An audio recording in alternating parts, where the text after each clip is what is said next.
kicking off. And the anger is all too familiar. It started in Epping after a 38-year-old Ethiopian man was charged with sexual assault. The alleged victim was a local teenage girl. In court, it was confirmed that he had recently arrived on a small boat.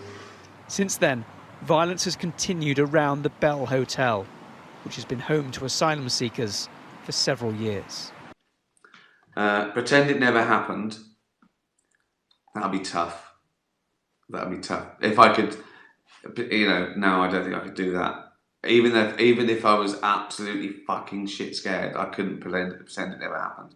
I knew about it, and I can agree with what they're doing, totally can agree with it, and I would have come along, but what stopped me coming along was I was frightened in case it turned nasty, And it did. And it did. The police are demanding it stops. But how on earth would you allow it to happen? Feelings are running high. The violence left 8 police officers injured. We will always facilitate peaceful protest. We will also always make sure that the voice of our community is heard. What we will not tolerate is those random acts of violence that we saw last night. Arrests have already been made. The warning is clear. If you do this, you can expect the police at your door. I can announce today that following this meeting, we will establish a national capability across police forces to tackle violent disorder. These thugs are mobile, they move from community to community, and we must have a policing response that can do the same. Shared intelligence, wider deployment of facial recognition technology, and preventative action, criminal behaviour orders to restrict their movements before they can even board a train, in just the same way that we do with football hooligans. And let me also say to large social media companies and those who run them, violent disorder clearly whipped up online, that is also a crime. It's happening on your premises, and the law must be upheld everywhere. Did you murder that person the other night? Yeah. What? Let me just take. What? Yes. Okay. I'm going to call the police now. I'd be hard to trick. Oh my God. Well, I don't know. I mean, isn't there just one call the police and just say, oh, they don't believe me, do they? Oh, I see what you mean. There you go, don't be stupid, mate. It would actually be go Colombo, because I couldn't sleep at night thinking that no one believed me. No, I'd have to go Colombo.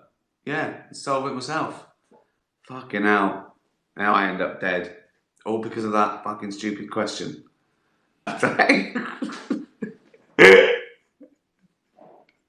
I've said it before, and I'll say it again.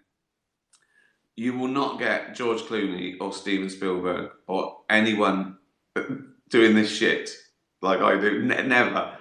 Maybe once. I tried to drag Sam Harris down to my level on my phone. I'll do a sort of regular thing with Sam Harris, and usually I'm asking him questions about science and stuff and have a conversation. But this time I decided to throw in some questions like this shit that I get.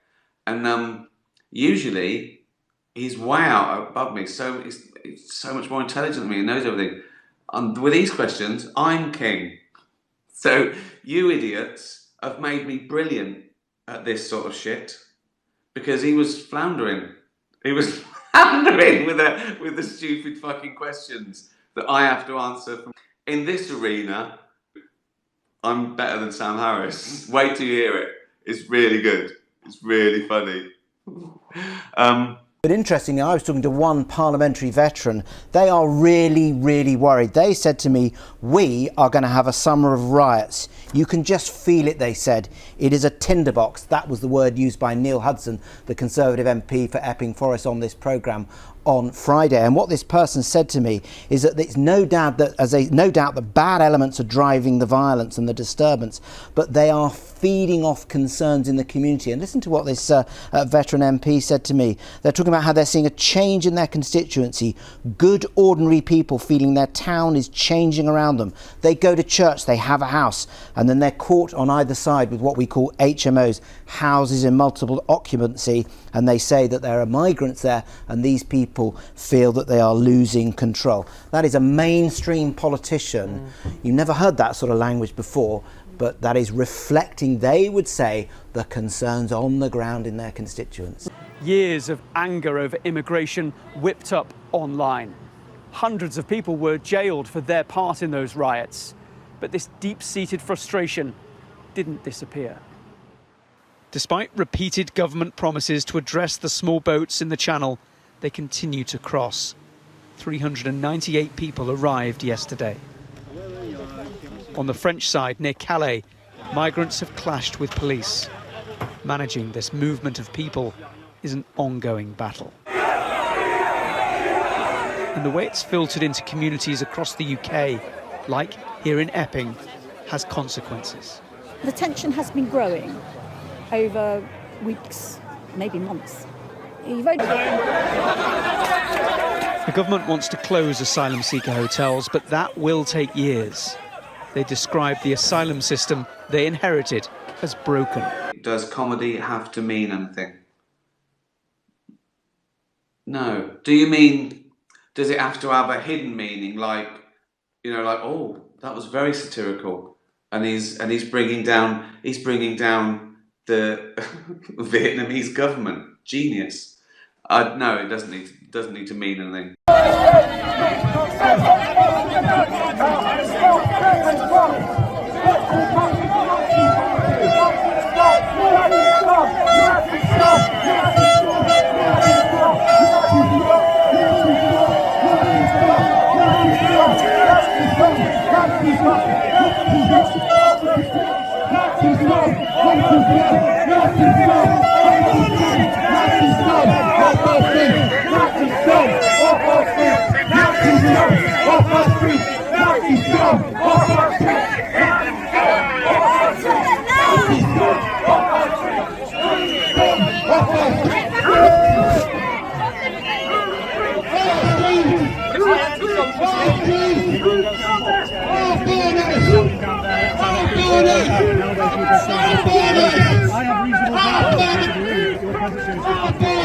Obviously, they know who I am.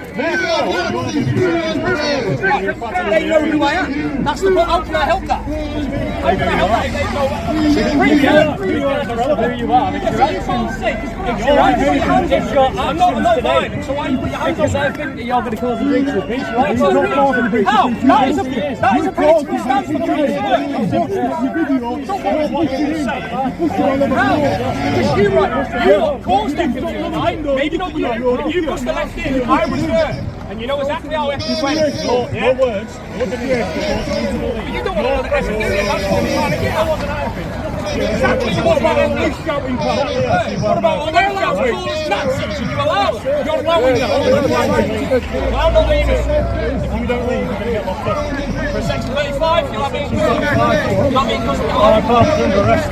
What? You're under arrest. I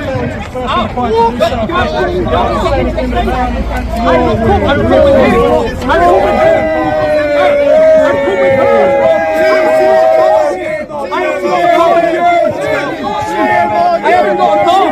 How can I disperse the area?